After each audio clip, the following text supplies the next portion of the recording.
se produzcan los daños. Y dicta unas medidas que el empresario deberá aplicar con arreglo a los siguientes principios generales. 1. Evitar los riesgos. 2. Evaluar los inevitables. 3. Combatirlos en su origen. 4.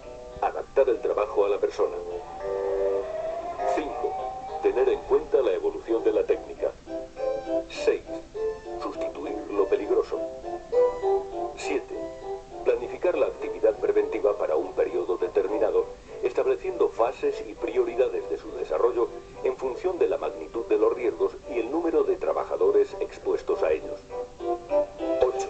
Adoptar medidas que antepongan la protección colectiva a la individual. Y 9. Dar las debidas instrucciones a los trabajadores.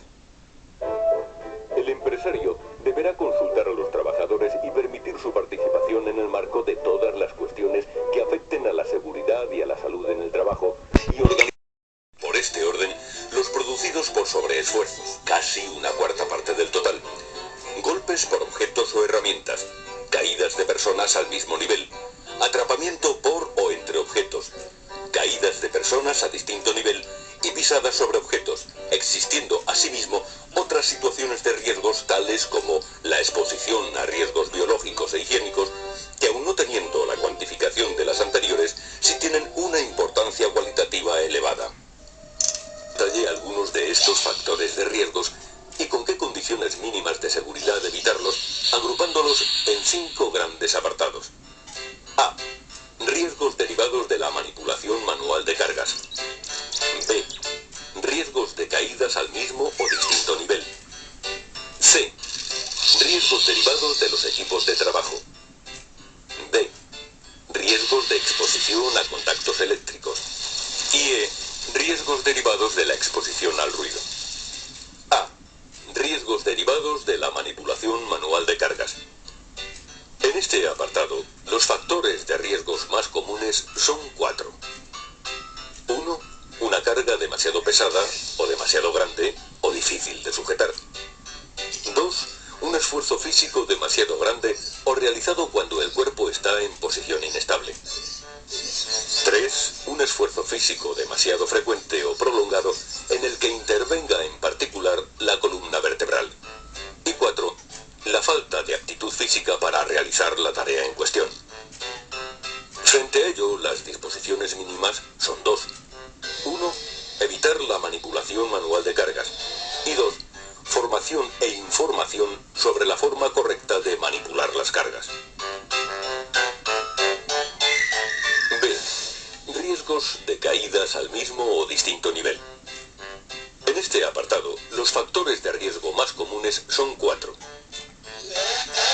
1. Suelos y pavimentos de rampas, escaleras y plataformas resbaladizas o con irregularidades.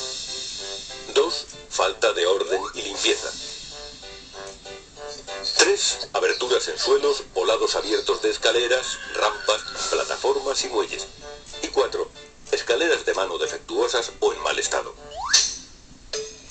Frente a ello, las disposiciones mínimas de seguridad son 6. 1. Suelos no resbaladizos, sin irregularidades y pendientes peligrosas, así como pavimentos de rampas, escaleras y plataformas de materiales no resbaladizos o con elementos antideslizantes. 2. Los lugares de trabajo se mantendrán limpios y las zonas de paso, salidas y vías de circulación, especialmente las previstas para evacuación en caso de emergencia, estarán libres de obstáculos y debidamente señalizadas. 3. Se eliminarán con rapidez los desperdicios, manchas de grasa, residuos de sustancias peligrosas y demás productos residuales que puedan originar accidentes o contaminar el ambiente de trabajo. 4. Las aberturas o desniveles que supongan un riesgo de caída se protegerán mediante barandillas u otros sistemas de protección. 5. Las escaleras de mano tendrán la resistencia y los elementos de apoyo y sujeción necesarios. Las escaleras de tijera dispondrán de los elementos de seguridad que impidan su apertura y se revisarán periódicamente. Y el ascenso y descenso por las escaleras se hará siempre de frente a las mismas. Y 6. En las zonas con riesgos especiales de caídas o choques habrá un buen nivel de iluminación. C.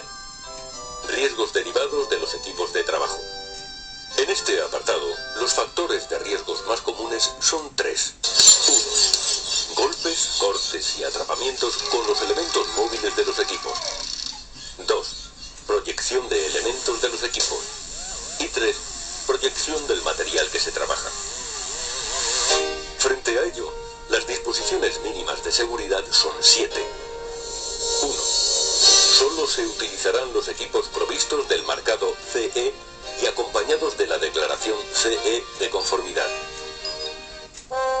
2. Su puesta en marcha solo se podrá efectuar mediante una acción voluntaria sobre el órgano de accionamiento. 3. Todo equipo deberá estar provisto de un órgano de accionamiento de emergencia que permita su parada total. 4. Los equipos con riesgo de proyección estarán provistos de resguardos adecuados. 5. Los elementos móviles acompañados de la declaración CE de conformidad. 2. Su puesta en marcha solo se podrá efectuar mediante una acción voluntaria sobre el órgano de accionamiento. 3. Todo equipo deberá estar provisto de un órgano de accionamiento de emergencia que permita su parada total. 4. Los equipos con riesgo de proyección estarán provistos de resguardos adecuados. 5. Los elementos móviles de un equipo que entrañen riesgos de accidentes por contacto mecánico deberán ir equipados con resguardos o dispositivos que impidan el acceso a la zona peligrosa. 6.